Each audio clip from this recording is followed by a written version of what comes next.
여러분 오늘 말씀 시작하면서 좀 부탁드리고 싶은 것이 있는데 여러분 오늘 성경책을 갖고 오셨다면 우리 느헤미야서를 좀 펴놓으시고 그렇게 같이 예레미야서를 펴놓으시고 요즘 묵상을 느헤미야를 하니까 이 느헤미야와 예레미야 계속 섞이는데 오늘 예레미야서를 좀 펴놓으시고 함께 말씀을 읽으면서 그렇게 말씀을 좀 나누고 싶습니다. 함께 읽기 시작할 때 하나님의 능력이 우리 공동체 가운데 나타나게 될 줄로 믿습니다. 초반에는 좀 성경 공부하는 것처럼 느헤미야가 예레미야가 오늘 할렐루야 날씨가 너무 더웠잖아요. 어저께 잠을 못 잤습니다. 2층이 거의 뭐 한증막 같았어요. 그래서 용서하십시오. 예레미야가 지금 어떠한 상황 가운데 있는지 그 예레미야가 자기가 자기의 말로 자기의 언어로 하는 이야기들을 성경을 통해서 우리가 같이 읽고 싶습니다. 그래서 여러분 오늘 좀 성경 읽는 부분들이 말씀 초반부에 좀 많이 나올 텐데 여러분들 좀 집중하시고 성경을 피시고 같이 말씀을 보시면 좋을 것 같습니다. 여러분 2003년에요. 4월 26일 토요일 날 아침에 28세 에런 라일스톤이라는 사람이 유타의 모압 지역이 굉장히 이 협곡으로 유명하잖아요. 그 협곡 밑에를 지나가면서 하이킹을 하기 시작했습니다. 그러면서 하이킹을 시작한 지 얼마 안 돼서 불의의 사고를 당하게 됩니다. 그리고 그의 이야기가 심지어 영화로도 만들어지게 되었습니다. 여러분 불과 3피트밖에 되지 않는 그 좁은 협곡을 지나가다가 800파운드의 무게가 넘는 바위돌을 잘못 건드려서 자기의 오른손목이 큰 돌과 바위 사이에 끼인 채 127시간 6일 밤낮을 그 추운 바위 틈에서 지냈어야 했습니다. 그래서 그는 그냥 그 협곡 사이에 있으면서 이제 누가 레인저들도 그곳까지 오지 않는 그곳에서 이제 6일 밤낮을 지내야만 하는 상황이 되었습니다. 아무리 애를 써도요. 그의 손은 빠져나오지 않았습니다. 생명을 포기해야 될 것 같은 순간이 계속 옵니다. 좌절감이 찾아오는 거예요. 여러분 6일 밤낮을 지내는데 먹을 것은 점점 떨어져가고 물은 없고 그리고 계속 카요리들은 계속 울어대고 그런 상황 가운데서도 에너지는 계속 없어지는 그런 상황에서 몇 번을 자기 머릿속에 생각하는 거예요. 이대로 그냥 죽는 게 낫지 않을까? 여러 가지 생각에 사로잡혀 있어서 자기 생명을 포기해야 할 순간이 가까이 오고 있었습니다. 그러자 그때 마지막 힘을 다해서 자기의 몸을 비틀었습니다. 그리고 자기의 손목 바로 위에 팔뚝뼈를 둘로 자기가 분지러뜨립니다. 그리고는 가지고 있던 등산칼로 자기의 팔을 잘라낸 후에 바위 틈에서 벗어날 수가 있었습니다. 그리고 자기가 그 마지막 신경줄을요, 자기의 신경줄을 끊어버린 뒤에 고통 가운데 뒤로 넘어지면서 이렇게 외칩니다. 와, 이제 살았다라고 외치게 되어집니다. 그 좁은 협곡에 있다가 자기가 뒤로 자기의 팔을 잘라내고 신경을 잘라내면서 와, 이제 나는 살았다라고 고백하게 되었다라는 것입니다. 여러분, 우리도 인생을 살아가다 보면 죄송합니다. 제 건 배럴이랑 다 괜찮습니다. 그래서 한번 뒤에 가서 마이크를 확인해 주시면 감사하겠습니다. 제 목소리 잘 들리시나요? 여러분들은 늘 어떻게 해도 다 잘 들린다 그러셔가지고 오케이, 요거를 좀 꺼주시겠어요? 제 거는 안 나와도 될 것 같아요. 오케이, 제 모니터에서는 제 소리가 안 나와도 될 것 같습니다. 한 달에 한 번씩 이런 일이 있네요. 네, 제 건 괜찮습니다. 오케이, 그래서 여러분 그가 그 협곡 사이에 있다가 자기의 팔을 잘라내고 나서 나와서 와, 난 이제 살았다라고 고백하죠. 여러분, 우리도 사실 살아가다 보면, 인생을 살아가다 보면 어디에 끼어서 도무지 벗어나지 못하는, 오도 가도 못하는 그러한 상황에 놓이는 경우가 있습니다. 아무도 나를 찾아주지 않을 것 같은 그러한 적막감 속에 사로잡혀서 그렇게 절망 가운데 머물러져 있는 그러한 상황이 우리 가운데도 있다라는 것입니다. 여러분, 에런은요, 비록 자기가 자기 팔을 스스로 잘라내는 그러한 극심한 고통을 당하기는 했지만 127시간 만에 자유를 얻을 수 있었습니다. 127시간 그냥 일주일만 고생했지만 그 이후에 자기의 팔을 잘라내는 고통 이후에는 자기가 자유를 그렇게 되어 생명을 얻게 되어지는 그러한 일들을 경험할 수는 있었다라는 것입니다. 그런데 여러분, 그는 그랬지만 성경에 보면 거의 평생 동안을요. 성경에서는 평생 동안을 그 비좁은 틈새에 끼어서 환난과 고통을 당하며 살아갔던 인물이 있습니다. 그분이 오늘 우리가 읽었던 예레미야 선지자입니다. 이 사람은요, 어린 시절에 하나님의 선지자로 부르심을 받은 그 예레미야는 평생을 선지자로 자기가 부름받았다라는 그것 하나 때문에 평생을 눌려 살아야만 했습니다. 사람들의 차가운 시선이 있었고요. 혐오에 가득 찬 말을 들어야만 했고요. 말도 안 되는 모략과 비난에 자기 신체적인 학대까지 받으면서 여러분 마지막에는 심지어 살해 위협도 받습니다. 살해 위협도 받아요. 여러분 그렇게 살아갔던 사람입니다. 평생을요. 그러면서 깊은 웅덩이와 감옥에 갇혀 있는 것 같은 그러한 삶을 살았던 사람이 예레미야입니다. 오늘 이 예레미야 그 인생의 깊은 계곡에 갇혀서 도저히 빠져나올 수 없는 이 예레미야 삶 가운데 어떤 일이 일어나는지, 그것이 또 우리 삶에 어떻게 적용되어지는지, 여러분 그 사람에게는요, 예레미야 선지자에게는요, 자기의 예언을 기록해주는 바룩이라는 사람 한 사람밖에는 아무도 자기를 위해주는 사람이 없다라고 느끼면서 그렇게 성장을 하고 그렇게 살아왔습니다. 그의 가족과 친척들마저도요, 가족들까지도요, 그의 예언을 기록한 그러한 바룩 말고는 고향 사람들도 모두 다 등을 돌렸습니다. 이렇게 얘기하는 거죠. 어떻게 너 나라가 망해가고 있는데 적군에게 항복하라라고 이야기할 수 있느냐? 그런 예언을 함부로 할 수 있느냐라고 하면서 모든 사람들이 예레미야를 싫어하게 되어집니다. 아나돗이 이 사람 고향이에요. 예레미야가 아나돗에 있는 고향 사람들은요, 예레미야에게 우리 손으로 너를 죽여야 한다라고 공공연하게 이야기하면서 그 고향 사람들 모두 다 한마음이 돼서 살해 음모를 꾸미기 시작합니다. 여러분 성 안에 있던 사람들도 귀족이나 평민이나 할 것 없이 예레미야를 죽여야 합니다라고 목소리를 높이기 시작했다라는 거예요. 심지어 바벨론에 잡혀가 있는 사람들도 편지를 보내서 굳이 편지를 보내서까지 예레미야를 제발 가만두지 마십시오라고 하소연을 합니다. 여러분 왜 그랬습니까? 왜 그랬겠습니까? 바벨론에 잡혀간 것이 예레미야가 이렇게 예언을 했어요. 그렇게 잡혀가 있는 것이 하나님의 뜻이기 때문에 거기서 정착하십시오. 거기서 농사도 지으십시오. 거기서 자식 결혼도 시키고 자식도 낳고 그 자식이 결혼하고 자식의 자녀가 낳을 때까지 잘 지내고 계십시오라고 예레미야가 편지했기 때문입니다. 아니 나 이게 포로로 잡혀왔는데 지금 무슨 말을 하는 거야? 라고 하면서 그 예레미야를 제발 가만히 두지 마십시오라고 그들이 하소연을 했습니다.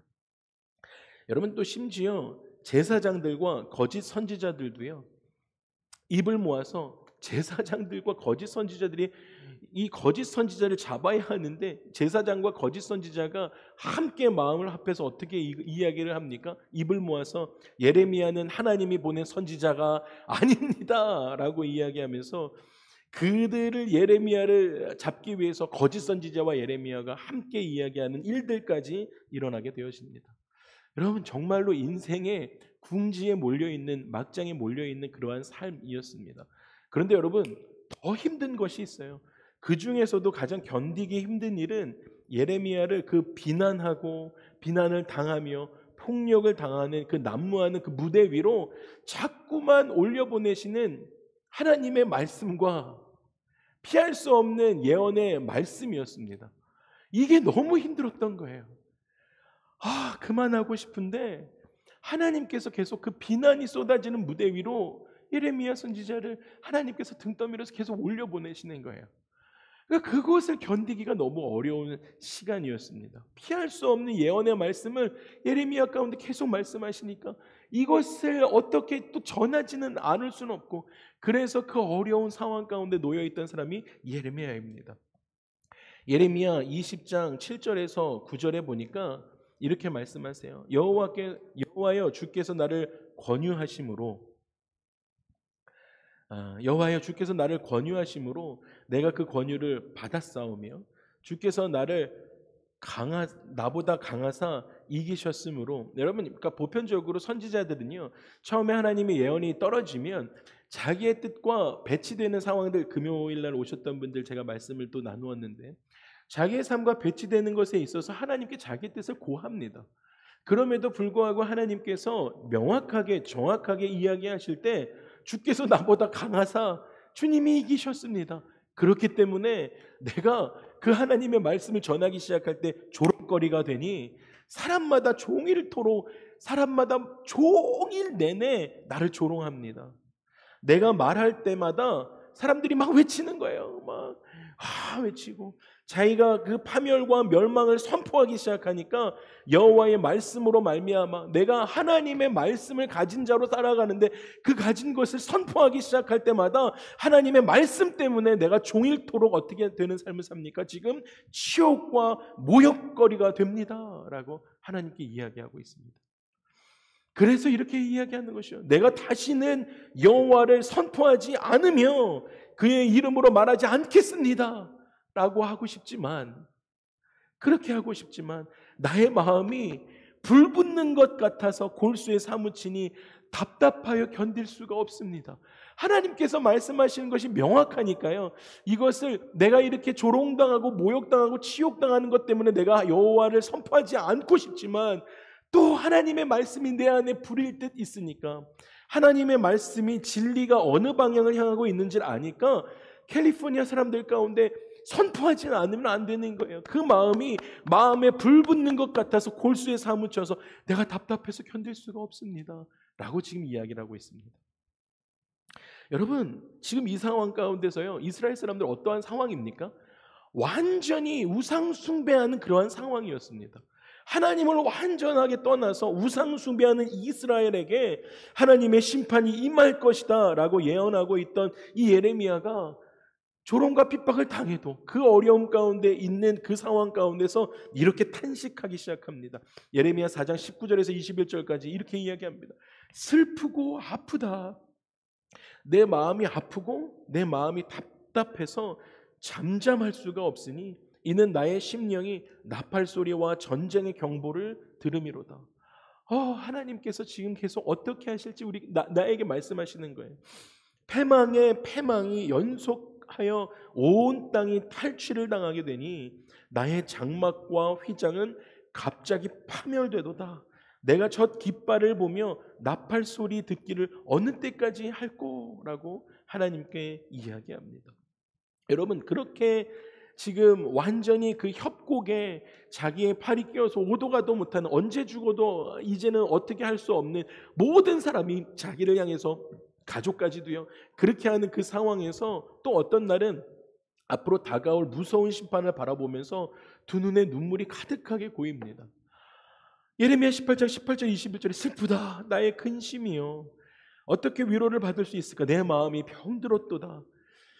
딸 내 백성이 상하였으므로 나도 상하여 슬퍼하며 놀라움에 잡혔도다. 어찌하면 내 머리는 물이 되고 내 눈은 눈물 근원이 될꼬. 죽임을 당한 딸 내 백성을 위하여 주야로 울리로다 라고 그렇게 고백을 합니다. 그렇게 살아가던 어느 날 고향 아나돗 사람들이 예레미야를 죽이려고 하는 음모를 꾸미고 있다라고 하나님께서 예레미야에게 말씀해 주십니다. 살해 음모가 있다라고요. 고향 사람들이 그래서 이렇게 이야기해요. 고향 사람들이 예레미야에게 너는 여호와의 이름으로 이제부터는 아무것도 예언하지 말라. 왜냐하면 우리도 두렵건대 우리가 너를 죽일까 하노라라고 협박하기 시작합니다. 여러분의 셀폰에 어느 날 그러한 내가 너를 죽이겠다라는 협박 문자를 받을 일 없으시겠지만 여러분 그런 일이 있다라고 생각해 보십시오. 그 하루가 온전하시겠습니까? 너무너무 어려울 것 같아요. 그러한 협박 중에 예레미야가 11장 18절 19절에 이렇게 기도하기 시작합니다. 여호와께서 내게 알게 하셨으므로 내가 그것을 알았나이다. 협박 문자를 내가 받았습니다. 그때 주께서 그들의 행위를 나에게 보이셨습니다. 나는 끌려가서 도살당하러 가는 순한 어린 양과 같으므로 그들이 나를 해하려고 꾀하기 시작할 때 우리가 그 나무와 열매를 함께 박멸하자. 그를 살아있는 자들의 땅에서 끊어서 그의 이름이 다시는 기억되지 못하게 하자. 이렇게 되는 것들을 내가 알지 못했었는데 그러한 상황 가운데 내가 놓여져 있습니다 라고 기도하기 시작합니다. 그러다가요 여러분, 견디다가 못해 예레미야는 하나님께 떼를 쓰며 하나님께 덤벼들기도 합니다. 예레미야 12장 1절에서 2절 이렇게 고백하죠. 여호와여, 내가 주와 변론할 때에는 주께서 의로우신 분이십니다. 내가 주님과 변론하고 주님께 기도하는 이유가 있다면 주님은 의로운 분이시기 때문입니다. 그런데요, 내가 주님께 질문 하나만 합시다. 이렇게 이야기를 해요. 악한 자의 길이 형통하고요, 반역한 자가 다 평안한 것이 무슨 이유입니까? 하나님 좀 대답 좀 해주십시오. 주께서 그들을 심으심으로 그들이 뿌리가 박히고 장성해서 열매까지 맺습니다. 이거 다 주님께서 하신 것 아니겠습니까? 어떻게 열매를 맺게까지 하십니까? 그리고 그들의 입은 주께 가까운 것처럼 보이지만 그들의 마음은 멉니다 라고 하나님께 토설하기 시작합니다. 하나님, 그들은 입만 산 자들입니다.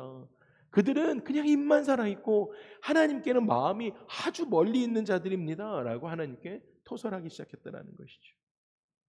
여러분, 또 그렇게 지금 이것이 그냥 작은 한 달 안에 일어난 일이 아닙니다. 평생을 그렇게 눌려 살았지 않습니까? 수십 년간을 그렇게 이스라엘 지도자들과 다투다가 지쳐간 예레미야는 이렇게 불평을 하기 시작합니다. 예레미야 15장 10절에 내게 재앙이로다. 나의 어머니요, 어머니께서 나를 온 세계에 다투는 자와 싸우는 자를 만날 자로 어머니가 나를 낳으셨도다. 욥이 좀 생각이 나죠. 그런 고통 가운데 그렇게 어머니가 나를 낳으셨는데 다투는 자와 싸우는 자를 만날 자로 나를 낳으셨군요. 내가 꾸어주지도 않고 사람에게 꾸이지도 아니하였건만을 다 나를 저주합니다. 내가 다른 사람들에게, 내가 이웃들에게, 내가 이 지역 사람들에게 잘못한 것이 없는데 다 나에게 손가락질하며 저주하고 있습니다 라고 고백합니다. 여러분, 그렇게 수십 년간을 이스라엘 지도자들과 동네 사람들과 심지어 가족들에게마저도 그렇게 버림받고 손가락질을 당하던 그 예레미야는 하나님께 다시 원망하기 시작합니다. 여러분, 그 좁은 협곡에서 죽음을 기다리는 것처럼 하나님께 내가 죽으면 죽겠습니다. 그런데 하나님, 내가 이런 상황 가운데 어떻게 해야겠습니까? 라고 하면서 하나님께 토설하기 시작합니다. 예레미야 15장 15절과 18절에 이렇게 고백합니다. 여호와여, 주께서 아시오니 원하건대 주는 나를 기억하시며 돌보시사 나를 박해하는 자에게 보복하십시오.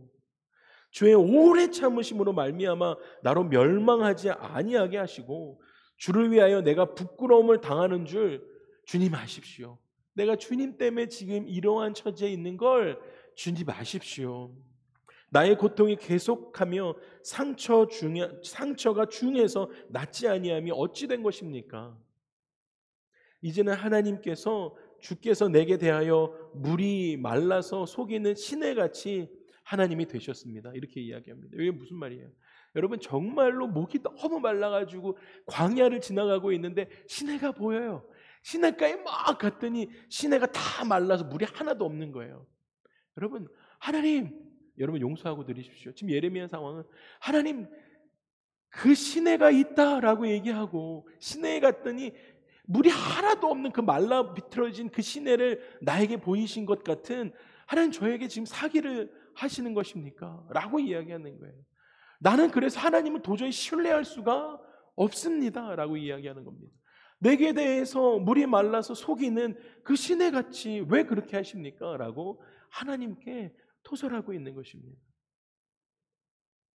여러분, 그쯤 되니까 여러분, 그 정도까지 여러분 인생이 궁지에 몰리고 그리고 그 협곡 가운데 죽겠다 싶은 그런 상황 가운데 있으니까요, 여러분 마음이 너무 상해서 너무 아프니까 여러분 이제는 마음뿐만 아니라 몸도 아파지기 시작합니다. 여러분 우리도 그렇잖아요. 스트레스가 극심하면 그것이 어디로 나타납니까? 네네, 몸으로 나타나기 시작해요. 근데 지금 이 예레미야는 그 전까지 주님 저에게 사기를 치셨습니까? 주님 도저히 주님은 신뢰할 수 없는 분이시군요. 어떻게 그 시냇가에 물이 없는 것을 그렇게 나에게 하십니까? 라고 그렇게 고백하다가 자기의 몸이 너무 아파지기 시작하니까 주님 그래도 저를 치료해 주십시오라고 탄원하기 시작합니다. 예레미야 17장 14절에서 15절까지 이렇게 이야기합니다. 여호와여 주는 나의 찬송이십니다. 주님 나의 찬송이십니다. 나를 고치소서. 그러면 주님 제가 낫겠습니다. 나를 구원하소서. 그러면 내가 구원을 얻을 것입니다. 보라 그들이 내게 이르기를, 여러분 그렇게 기도하고 있었거든요. 그런데요 그 다음에 또 이렇게 이야기해요. 보라 그들이 내게 이르기를 여호와의 말씀이 어디 있느냐 이제 임하게 해봐라 라고 조롱하기 시작합니다. 여러분 이러한 상황 가운데 예레미야가 살아갈 수 있겠습니까? 너 몸이 그렇게 연약하니까 너 기도해봐라. 세상에 조롱 소리가 같이 귀에 들리는 거예요. 그렇게 하나님께 탄원하고 토설하고 세상에 조롱하는 소리를 하나님께 아뢰어도요 하나님께서 나의 뜻대로 행해 주시지 않자 마침내 예레미야는 아까 말씀드렸던 것처럼 욥처럼 자기가 태어난 날과 자기의 생명을 저주하기 시작합니다. 예레미야 20장 14절 15절 18절에 이렇게 이야기합니다. 내 생일이 차라리 저주를 받았었더라면, 나의 어머니가 나를 낳던 날 그 날이 복이 없었더라면, 나의 아버지에게 소식을 전하여 이르기를 당신이 득남하였다 하여 아버지를 즐겁게 하던 자가 저주를 받았었더라면. 그리고 이렇게 고백해요. 어찌하여 내가 태어나서 고생과 슬픔을 보며 나의 날을 부끄러움으로 보내는고. 이렇게 고백합니다. 사랑하는 주사랑 2부 예배 가족 여러분, 여러분 인생을 살아가다 보면 정말로 인생 자체가 좁은 바위 틈에 끼어서 오도 가도 못하는 그러한 환난을 당할 때가 있습니다. 여러분 꼭 기억하십시오. 그런데요 믿음으로 살려고 하면, 내가 신앙을 지키며 살아가려고 하면, 내가 하나님의 말씀의 진리가 어느 방향을 향하고 있는지 알기 때문에 그 방향을 가지고 내가 이 방향으로 하나님의 말씀을 가지고 살아가겠습니다 라고 하면 할수록 더 옴짝달싹 할 수 없는 그 깊은 계곡에 갇힐 때가 있다라는 것입니다. 어떻게 아이를 키워야 할지, 양육해야 될지 더 깊은 그 협곡에 갇힐 때가 있다라는 것입니다. 여러분 우리가요 예레미야처럼, 이 예레미야가 당하고 있는 이 환난처럼 혹독하지는 않다라고 하더라도요 우리가 견디기 힘든 어려움을 당할 때가 있습니다. 여러분 그런데 더 중요한 것은 예레미야가 당했던 그 환난과 고통은 예레미야에게 극심한 고통이었습니다. 죽음을 앞둔 고통이었습니다. 그리고 누구나 자기가 당하는 환난은 가장 큰 환난이 되어집니다. 이것을 비교할 수가 없어요. 내가 당했던 환난은 너보다 더 심했어라고 감히 누구도 말할 수 없다라는 것입니다. 각자가 당하는 고통은요, 각자가 당하는 환난은요, 각자가 갇혀 있는 그 협곡 안에서의 그 외로움은요, 가장 크게 느끼는 그러한 어려움이다라는 것입니다. 그래서 환난이라는 말은 스퀴즈 되는 거예요. 머리끝부터 발끝까지 여러분들 쥐어짜는 듯한 그 환난을 각자가 개개인이 당하게 되어지는 것입니다. 그게 환난 가운데 있는 거예요. 환난은 내리 누르는 것 같은, 여러분 참기름 그 기계가 그 깨를 짜서 참기름 만드는 것처럼 그 컴프레스하는 겁니다. 여러분의 인생을 위에서부터 가장 납작하게 누르는 그러한 환난을 경험하게 되어집니다. 여러분 환난은 부서지는 것과 크러쉬 되는 것과 같은 그러한 뜻을 가지고 있습니다. 그게 환난입니다. 지금 예레미야도 그랬고 그럼 모든 사람들이 그러한 환난을 당할 때가 있습니다. 그런데요 바울은 로마 교회 성도들에게 편지할 때 이렇게 이야기합니다. 환난 중에 참으십시오 라고 이야기하고 있습니다. 여러분 그렇게 견딜 수 없는 환난을 당하고 있는데요. 여러분 정말 우리가 인생이 스퀴즈 되는 것 같은 쥐어짬을 당하는 것 같은 그러한 고통 가운데 있는데 바울은 환난 가운데 참아야 한다라고 이야기한다는 것입니다. 그리고 예레미야는 그의 평생에 걸친 그 극심한 환난을 예레미야는 끝까지 참아냅니다. 끝까지 참아냈습니다. 여러분 어떻게 그 예레미야가 그 환난을 끝까지 참을 수 있었을까 하는 것이죠.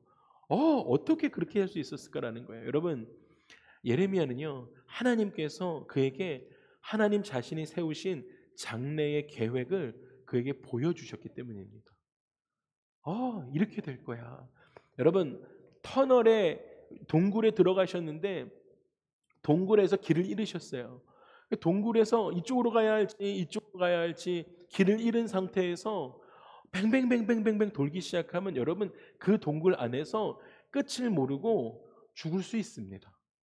그런데 그 동굴 속에서 방향이 어느 방향이고 어느 쪽에 몇 마일을 가면 그러면 나갈 수 있습니다. 그 터널의 끝이 분명하게 있습니다. 라는 확고한 믿음이 있으면 내가 아는 동굴이라고 하면 그 동굴에서 헤맬 필요가 없습니다. 저쪽으로 가면 되겠구나 라고 하면서 그쪽으로 출구를 향해서 걸어가면 됩니다. 물론 그 동굴 안에 있는 그러한 강도 건너야 하고 그리고 몸이 찢겨지는 그러한 고통이 있을지라도 이쪽으로 가면 나는 살 수 있어 라는 희망이 있기 때문에 그 사람은 죽지 않고 그 희망을 보며 살아갈 수 있는 것이죠. 지금 예레미야에게 그러한 일이 있었습니다. 하나님께서 세우신 장래의 계획을 그에게 말씀해 주셨기 때문입니다. 지금 이 민족이 그러한 엉망의 시간을 보내고 있지만 내가 이렇게 할 거다라는 것을 보여주십니다. 오늘 함께 좀 그 말씀을 읽고 싶은데요. 오늘 우리가 읽었던 그 말씀, 오늘 우리가 본문 말씀으로 읽었던 그 말씀이 지금 그러한 상황을 당하고 있는 그 예레미야 선지자 가운데 그리고 그렇게 어려운 죄 가운데 놓여져 있는 그 이스라엘 백성들에게 오늘 이렇게 말씀하셨던 것입니다. 우리가 잘 아는 말씀이셨지만 그러한 백그라운드 히스토리를 가지고 우리가 한 번 더 읽어보도록 하겠습니다. 예레미야 29장 10절에서 14절까지의 말씀입니다. 함께 합니다. 여호와께서 바벨론에서 70년이 차면 내가 너희를 돌보고 나의 선한 말을 너희에게 성취하여 너희를 이곳으로 돌아오게 하리라. 여호와의 말씀이니라. 너희를 향한 나의 생각을 내가 아나니 평안이요 재앙이 아니니라. 너희에게 미래와 희망을 주는 것이다. 너희가 내게 부르짖으며 내게 와서 기도하면 내가 너희들의 기도를 들을 것이요 너희가 온 마음으로 나를 구하면 나를 찾을 것이요 나를 만나리라. 이것은 여호와의 말씀이니라. 나는 너희들을 만날 것이며 너희를 포로된 중에서 다시 돌아오게 하되 내가 쫓아 보내었던 나라들과 모아 사로잡혀 떠났던 그곳으로 돌아오게 하리라. 이것은 여호와의 말씀이니라. 여러분 지금요 그러한 상황들을 지금 겪고 있는 이스라엘 백성들과 지금 예레미야에게 하나님께서 그들의 백성을 구원하시되 그 약속의 백성들을 어떻게 구원하실 것인지 아주 자세하게 어떻게 돌아오게 하실지 아주 명확하게 예레미야에게 말씀해 주고 계신 그러한 상황입니다. 그래서 하나님께서 이스라엘 백성들을 위해서 준비하신 그 설계도를 블루프린터를 예레미야에게 보여주시는 거예요. 여러분 그 설계도 오늘 우리가 읽었던 것처럼 우리가 잘 아는 말씀인데 그렇게 동굴 한가운데서 어디로 가야 할 바를 모르는 그런 절망 가운데서 그 협곡 가운데서 지금 내가 팔이 끼어서 오도 가도 못하는데 파크레인저가 오고 있구나 라는 거를 알게 되는 것이에요. 하나님께서 지금 엉망진창인 이 이스라엘 백성들을 이렇게 구원하실 거야 라고 하나님께서 아주 자세하게 친절하게 설명해 주시는 것이죠. 그 설계도가 무엇입니까? 앞으로 70년이 지나면 내가 이 백성들을 젖과 꿀이 흐르는 이 땅으로 다시 돌아오게 할 거야 라고 이야기. 여러분 심지어 70년도 하나님의 계획이셨습니까? 아니었어요. 여러분 이 70년도 사람의 죄로 인해서 하나님으로부터 하나님의 계획으로부터 등 돌림으로 인해서 그 죄로부터 시작된 70년이었습니다. 여러분 그런데 그것 지나면 내가 이 백성들을 젖과 꿀이 흐르는 땅으로 돌아오게 할 거야. 그들이 다시 돌아올 때에는 그냥 돌아오는 것이 아니야. 조상들이 우상 숭배했던 모든 것들을 다 버리게 됐고 새 마음을 가지게 될 것이고 그렇게 나를 섬기게 그렇게 할 거야. 그렇게 청사진을 보여줍니다. 내가 그들에게 새 마음을 주고 새 영을 줄 거야. 그리고 이 땅을 기름지고 복되게 할 것이다 라는 설계도를 청사진을 그에게 제시하셨습니다. 하나님께서 말씀하신 생각은 나의 생각은 내가 안 하니 라고 말씀하실 때 이 생각은 다른 말로 하면 하나님의 디자인입니다. 이것을 다른 말로 하면 하나님의 설계도입니다. 그 블루프린터입니다. 블루프린트를 주시는 거예요. 보여주시는 거예요. 내 생각은. 여러분 하나님의 설계도는 언제나 완벽한 줄 믿습니다. 할렐루야. 하나님은 완벽한 설계도를 가지고 우리를 창조하셨습니다. 아름답게 창조하셨어요. 이스라엘 백성들이 바벨론으로 포로로 잡혀가는 그림은 사실은 원래 하나님의 설계도에는 없었습니다. 없었어요. 그래서 하나님께서는 이스라엘 백성들이 범죄할 때마다 자주 설계도를 변경하셔야만 했습니다. 원래는 1년만 광야 생활을 하고 그걸 끝내고 젖과 꿀이 흐르는 가나안 땅으로 들어가는 것이 하나님의 설계도였습니다. 그런데요, 이스라엘의 범죄함으로 39년을 더 광야에 머물러야만 했습니다. 그래서 이스라엘의 역사를 살펴보면 그들의 범죄 때문에 하나님은요, 하나님의 청사진을, 하나님의 그 설계도를, 하나님의 그 블루프린트를 계획해 놓으셨지만 그들의 범죄함으로 인해서 하나님은 자주 하나님의 계획을 바꾸셔야만 했습니다. 여러분, 설계도를 변경하는 것은 하나님의 뜻이 아니었습니다.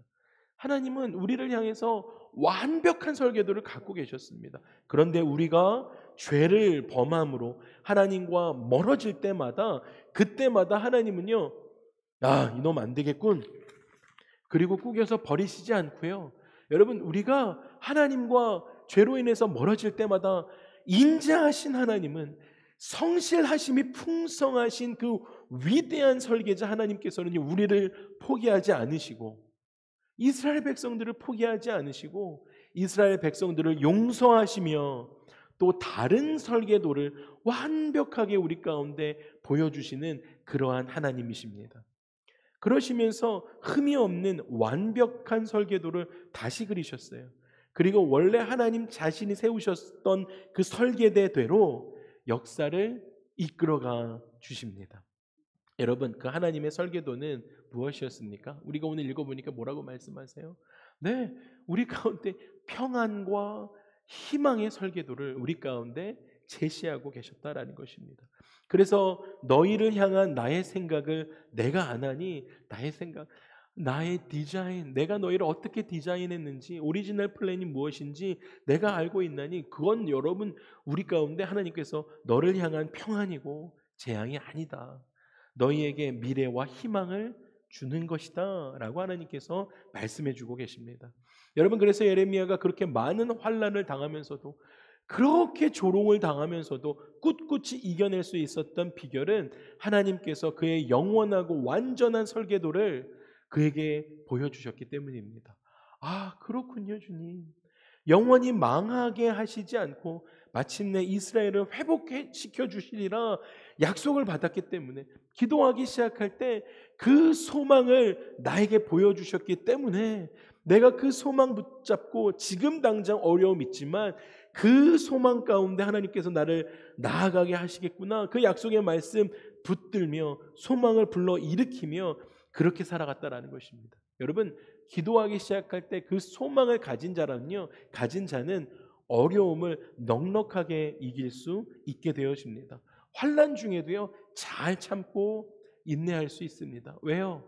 어느 방향에 몇 마일 후에 출입구가 있는지 정확하게 알기 때문입니다. 절망하지 않아요. 지금 파크레인저가 오고 있구나 알고 있기 때문입니다. 사랑하는 주사랑 가족 여러분, 샌디에고의 많은 예배자 여러분, 그리고 온라인으로 예배하고 있는 우리 예배자 여러분, 하나님께서 여러분과 저를 위해서 최고의 설계도를 그려놓으셨습니다. 할렐루야. 여러분의 가정을 향해서 완벽한 설계도를 가지고 계십니다. 우리가 하나님을 믿고 그의 말씀에 순종하기만 하면, 여러분 이스라엘 백성들처럼 하나님을 등지지 않기만 하면, 우리가 하나님을 믿고 우리 가정이 하나님의 말씀에 순종하기만 하면 우리와 우리 가정을 향해서 그려놓으신 최고의 설계도를 따라서 우리의 삶이 차례차례 건축되어져 갈 것입니다. 하나하나 하나님의 설계도 아래 건축되어져 갈 것입니다. 그리고 우리가 인생을 살아가는 동안에 하나님께서 그 설계도 안에 말씀해 주신 것처럼 평안을 누리며 살아갈 수 있습니다. 그 평안에 대해서 예수님께서 제자들에게도 이렇게 말씀하셨죠. 평안을 너에게 끼치노라. 곧 나의 평안을 너에게 주노라. 내가 너희에게 주는 것은 세상이 주는 것과 같이 않다. 너희는 마음에 근심하지도 말고 두려워하지도 말라. 이것이 우리를 향한 하나님의 계획이십니다. 그래서 하나님과 예수님의 그 블루프린트대로 건축되어져 가는 인생은 평안함 가운데 그러한 삶을 살아갈 수 있습니다. 또 바울 사도는요, 골로새 교회 성도들에게 평강을 선포하면서 이렇게 이야기합니다. 그리스도의 평강이 너희 마음을 주장하게 해라. 예수님께서 우리 가운데 평안을 선포하셨는데 그것을 바울이 가지고 와서 그리스도의 평강이 너희 마음을 주장하게 해라. 너희 평강을 위하여 한 몸으로 부르심을 받았나니 너희는 또한 감사하는 자가 되라 라고 말씀하십니다. 여러분, 감사함으로 그리스도의 평안이 우리 삶 속에 들어올 수 있습니다. 우리가 감사함으로 우리의 마음을 활짝 열어두셔야 한다라는 것이죠. 하나님의 평안이 우리를 주장할 때 우리는 절대로 버림받지 않을 것입니다. 또 여러분, 아무도 모르는 그 바위 틈에 끼어 있어도 오도 가도 못하는 그 절망 가운데 우리는 살지 않게 될 것입니다. 그리고 임마누엘의 하나님께서 우리와 동행하시기 때문에 그 하나님의 평강 가운데 우리는 하루하루를 살아갈 수 있습니다. 사랑하는 주사랑 가족 여러분, 여러분을 향한 하나님의 그 사랑의 설계도를 보시기를 주님의 이름으로 축복합니다.